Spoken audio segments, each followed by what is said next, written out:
Hello दोस्तों, welcome to economic science academy. एक बार फिर आप सब लोगों का स्वागत है। अब हम इससे आगे वाला पार्ट कर रहे हैं, डायग्रामेटिक रिप्रेजेंटेशन ऑफ डेटा कर रहे थे। उसमें हमने थोड़े से टाइप्स देखे, वन डायमेंशनल डायग्राम्स के भी टाइप्स हमने देखे, लाइन डायग्राम और बार डायग्राम। और बार डायग्राम के हमने कुछ है जो अलग-अलग टाइप्स देखे थे, ठीक है?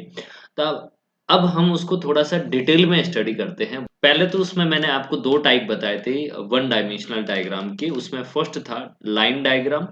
अब लाइन डायग्राम को जब हम ड्रॉ करते हैं तो कौन-कौन सी चीज़ें हैं जो हमें ध्यान में रखनी है, तो यहाँ पर आप देख सकते हैं, ये सबसे सिंपलेस्ट फॉर्म है, सारे डायग्राम में से सबसे सिंपल फॉर्म है लाइन डायग्राम। और हम वर्टिकल लाइन्स है जो इस तरीके से हम वर्टिकल लाइन्स है जो ड्रॉ करते हैं, तो ये लाइन डायग्राम होगा। और being equal to the frequency, जो भी फ्रीक्वेंसी होगी यहाँ होगी, ये होगी, तो ये कुछ इस तरीके से होगी। जो भी फ्रीक्वेंसी जितनी भी नंबर हमने दे रखे हैं, उसके अकॉर्डिंग हम फ्रीक्वेंसी के इक्वल है जो वर्टिकल लाइन ड्रॉ करेंगे। और वेरिएट जो भी एक्स वैल्यूज होगी उसको हम एक्स एक्सिस के अलोंग है जो रिप्रेजेंट करेंगे। और frequencies are presented along Y. यहाँ पर है जो हम क्या प्रेजेंट करेंगे, फ्रीक्वेंसी। और यहाँ पर जो भी वैल्यूज होगी, एक्स वैल्यूज है जैसे मान लीजिए, वो एक्स एक्सिस पर प्रेजेंट होगी, ठीक है। And it facilitated comparisons but not attractive. ये कंपैरिजन के लिए काफी अच्छा है, दो वेरिएबल्स को हम कंपेयर कर सकते हैं, लेकिन यहाँ ये अट्रैक्टिव नहीं है इतना, जितने दूसरे बार डायग्राम से उतना अट्रैक्टिव नहीं होता है, ठीक है। तो हम हिंदी वाला ये आप देख सकते हैं, सभी आरेखों का सरलतम रूप है, सभी आरेखों का ये सरलतम रूप है। और लंबवत रेखाओं द्वारा है जो इसका आरेखण किया जाता है, मतलब आवर्ती के बराबर है जो इसको लाइन ड्रॉ की जाती है। एक्स एक्सिस के अनुदेश है जो प्रस्तुत किए गए भिन्न मान होते हैं वहां पर। और आवर्तियों को हम वाई एक्सिस के अनुदेश है जो प्रस्तुत करते हैं, ठीक है। और ये तुलना की सुविधा हमें प्रदान करता है, लेकिन इतना आकर्षक नहीं होता है जितने दूसरे है जो हमारे डायग्राम्स आकर्षक होते हैं, ठीक है। आगे बढ़ते हैं, जैसे इस तरीके से आपको लाइन डायग्राम है जो दिया जाएगा, तो यहाँ पर ये जो लाइन्स है, ये नंबर ऑफ ड्राइवर्स, मतलब ये क्या होगी, इसकी फ्रीक्वेंसी है। और नंबर ऑफ एक्सीडेंट्स, ये आपकी एक्स वैल्यूज है। तो ये एक्स वैल्यूज को हमने एक्स एक्सिस पर ड्रॉ किया है। और number of accidents, number of drivers है जो फ्रीक्वेंसी है, जिसको हमने इस तरीके से दिया है। तो ये मतलब हम कंपेयर कर सकते हैं अलग अलग एक्सीडेंट्स के केसेस के अंदर है जो कि 3 एक्सीडेंट्स कितने ड्राइवर्स ने किए, तो हम कंपेयर कर सकते हैं। वहीं 4 हैं जो एक्सीडेंट्स करने वाले नंबर ऑफ ड्राइवर्स कितने हैं, तो इसको हम इजीली कंपेयर कर सकते हैं। अगर दूसरा ड्राइवर, या फिर कहे कि दूसरे केस का, मान लीजिए ये स्पेसिफिकली किसी एक रीजन का है, ए सिटी का है, हम बी सिटी का ऐसा ही डायग्राम बनाए और वहां पर वापस ऐसा चार्ट डायग्राम बना के देखे, लाइन डायग्राम बना के देखे, तो हम कंपेरेटिवली स्टडी करके बता सकते हैं कि कौन से सिटी के अंदर एक्सीडेंट्स है जो कौन ज्यादा ड्राइवर्स ने किए, कौन से में कम किए हैं, ठीक है। तो ये आपका लाइन डायग्राम हो गया, जो बिल्कुल इस तरीके से दिखता है, लाइंस होती है, ये बेसिकली एक लाइन है। फिर हम आगे चलते हैं बार डायग्राम पर। तो ये ज़्यादातर है जो कॉमनली हम यूज़ करते हैं, आपने बहुत सारी रिपोर्ट्स के अंदर, इकोनॉमिक सर्वे के अंदर आपने देखा होगा, तो बिज़नेस और इकोनॉमिक डेटाज़ के अंदर सबसे ज़्यादा है जो अगर यूज़ होता है, तो वो बार डायग्राम है, ठीक है। और ये स्पेशली आपके जो कैटेगरिकल डेटाज़ है या फिर सीरीज़ वाले डेटा है, उनके लिए यूज़ होता है। और इसके अंदर लेंथ और हाइट के अकॉर्डिंग है जो एक रेक्टेंगल्स बनता है, मतलब ये आपकी इस तरीके से हाइट बनती है। उस रेक्टेंगल्स के अनुसार है जो हम डेटा को प्रेजेंट करते हैं, ठीक है। तो आप आगे मैं आपको दिखाऊंगा, तो ये व्यावसायिक और आर्थिक डेटा को प्रस्तुत करने के लिए उपयोगी है। और विशेष रूप से जो श्रेणीबद्ध और श्रृंखला श्रृंखला डेटा है, टाइम सीरीज के डेटा है, उनके लिए ये जरूरी है। आयतों की लंबाई और ऊंचाई के द्वारा है जो इसको हम दर्शाते हैं। अब देखिए ऊंचाई या लंबाई है जो हम कैसे मेजर करते हैं, यहाँ पर देख सकते हो आप।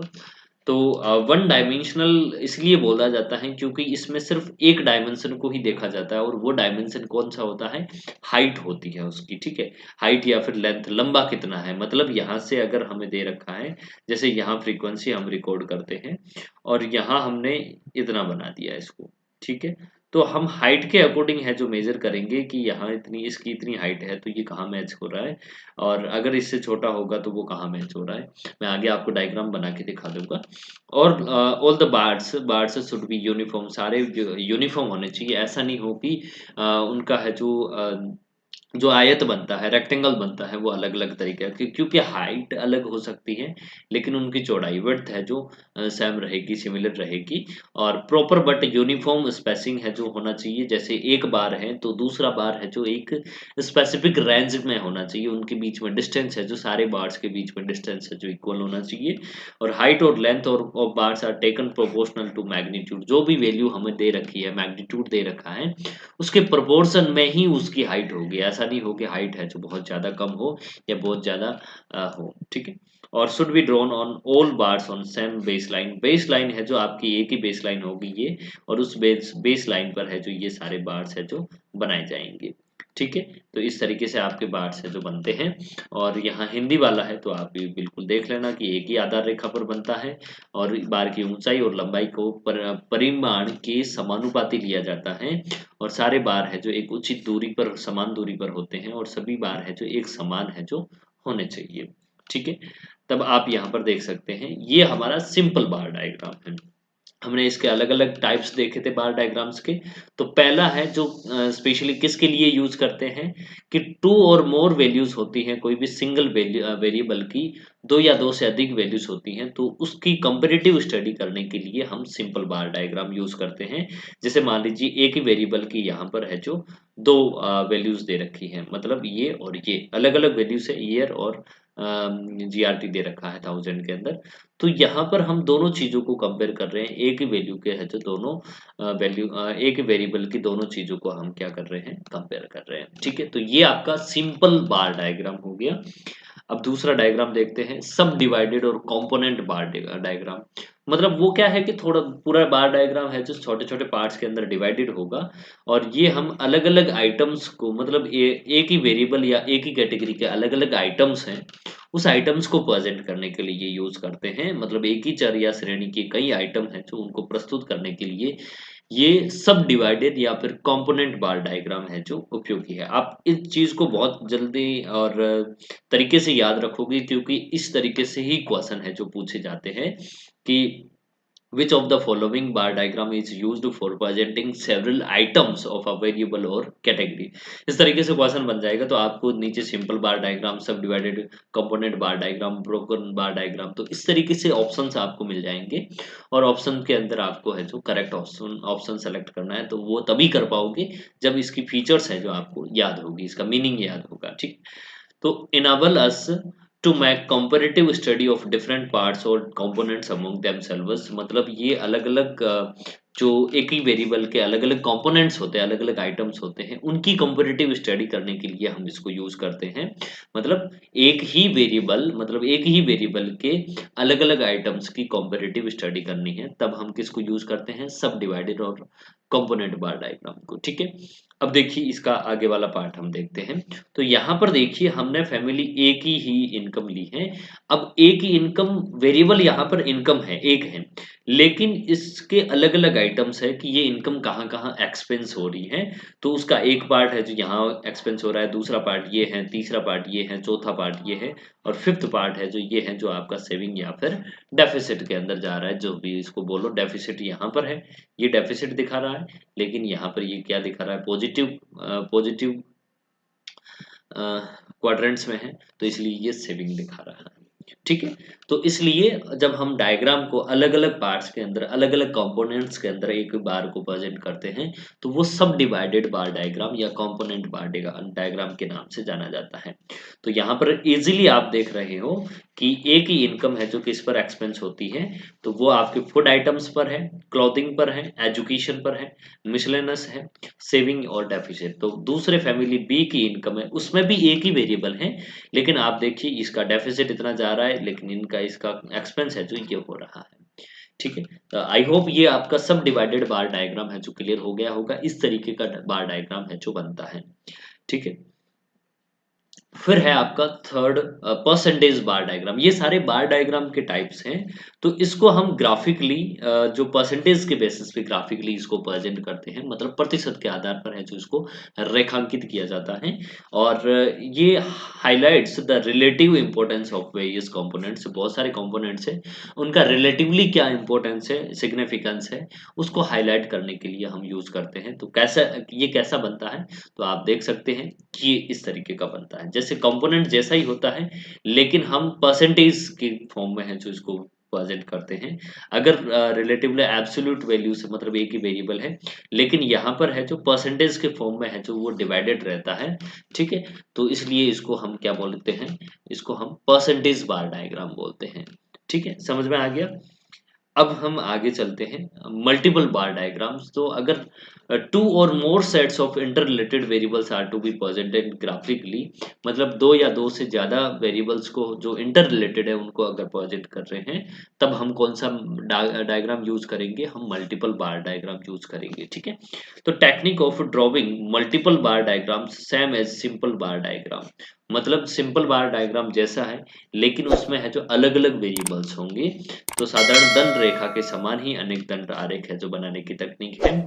तो ये अंतर संबंधित चरों के बीच में है जो संबंध दिखाने के लिए, मतलब उनको ग्राफिकली प्रेजेंट करने के लिए हम मल्टीपल बार डायग्राम का उपयोग करते हैं, ठीक है। अब ये इंग्लिश की टेक्निकली टर्म है जो आपको याद रखनी होगी। अब इसको कैसे प्रेजेंट करते हैं ये देखिए आप, मतलब यहाँ पर है जो अलग अलग टाइम पीरियड के लिए एक कंपोनेंट आपका प्रॉफिट कंपनी ए का दिखा रहा है, दूसरा कंपनी बी का दिखा रहा है। तो यहाँ पर दोनों के अलग अलग प्रॉफिट है, अलग अलग दोनों कंपनी से, मतलब दो वेरिएबल्स हैं यहाँ पर, आपकी कंपनी ए और कंपनी बी। इनके है जो अलग अलग टाइम के है जो डायग्राम बने हुए, बार्स बने हुए हैं। तो कंपेरेटिवली यहाँ दिखा रहा है कि ये इस टाइम पीरियड के अंदर कंपनी ए का प्रॉफिट क्या था, बी का प्रॉफिट क्या था। तो कंटिन्यूअसली 1998-99 तक है जो कंपनी का प्रॉफिट्स है जो कैसे वेरिएट हुआ, तो ये इतना कम है। तो ये इजीली आप दोनों वेरिएबल्स को इजीली कंपेयर कर सकते हो, ठीक है। नेक्स्ट है डेविएशन बार डायग्राम। तो डेविएशन बार डायग्राम है जो किस लिए यूज करते हैं, जब हमारे पास कोई नेट क्वांटिटीज होती है, मतलब कि या तो वो सरप्लस में होगा, या फिर वो डेफिसिट के अंदर होगा, या फिर हम एक्सपोर्ट कर रहे हैं, या फिर वो इंपोर्ट कर रहे हैं, या फिर नेगेटिव या पॉजिटिव वैल्यूज, इस तरीके की वैल्यूज होती है, तब वो डेविएशन डायग्राम होता है। क्योंकि जब आप ग्राफ भी बनाते हो तो कुछ चीजें इस तरीके से बनती हैं, ठीक है। तो अगर नेगेटिव और पॉजिटिव दोनों चीजें दिखा रहे हो, तो वहां पर ग्राफ है जो आपका, सॉरी, डायग्राम है जो कुछ अलग तरीके से बनेगा। और कैसे बनता है वो आप याद रखो कि डेविएशन बार डायग्राम किसके लिए यूज करते हैं, हम नेट क्वांटिटीज को प्रेजेंट करने के लिए, नेट क्वांटिटीज को, जैसे मान लीजिए सरप्लस वैल्यूज है, डेफिसिट्स हैं, एक्सपोर्ट्स इंपोर्ट्स हैं, और नेगेटिव या पॉजिटिव वैल्यूज दे रखी है, उसके लिए हम डायग्राम्स यूज करते हैं, ठीक है। अब यहाँ पर देखिए, पॉजिटिव वैल्यूज को हम क्या करते हैं, बार के जो बेस लाइन होती है, उस बेस लाइन के ऊपर की तरफ तो ये पॉजिटिव क्वाड्रेंट्स के अंदर पॉजिटिव वैल्यूज हम शो करते हैं, और नीचे की तरफ है जो क्या होगी, नेगेटिव वैल्यूज शो होगी, क्योंकि ये नेगेटिव क्वाड्रेंट्स के अंदर है, ठीक है। तो इस तरीके से हम शो करते हैं। तो आपको मैं दिखा देता हूँ किस तरीके से है। ये जो वैल्यूज है ये तो आपकी पॉजिटिव वैल्यूज है, और ये आपकी क्या है, नेगेटिव वैल्यूज है। इस तरीके से हम जो बार डायग्राम्स बनाते हैं वो नेट क्वांटिटीज का होता है बार डायग्राम। बैलेंस ऑफ ट्रेड में दिखा रहा है कि ये ऊपर बैलेंस ऑफ ट्रेड लिख रखा है, तो ऊपर बैलेंस ऑफ ट्रेड लिख रखा है, तो 1994 के अंदर है जो सरप्लस में था, ये भी सरप्लस में। फिर बैलेंस ऑफ ट्रेड है जो क्या हो गया, डेफिसिट के अंदर हो गया, ठीक है। ब्रोकन बार से जो क्या होता है, तो ये आपकी डेटा है जो वेरी वाइड वेरिएशंस अगर किसी में होता है, तो ऐसे डेटा को शो करने के लिए हम क्या करते हैं, ब्रोकन बार का है जो यूज करते हैं।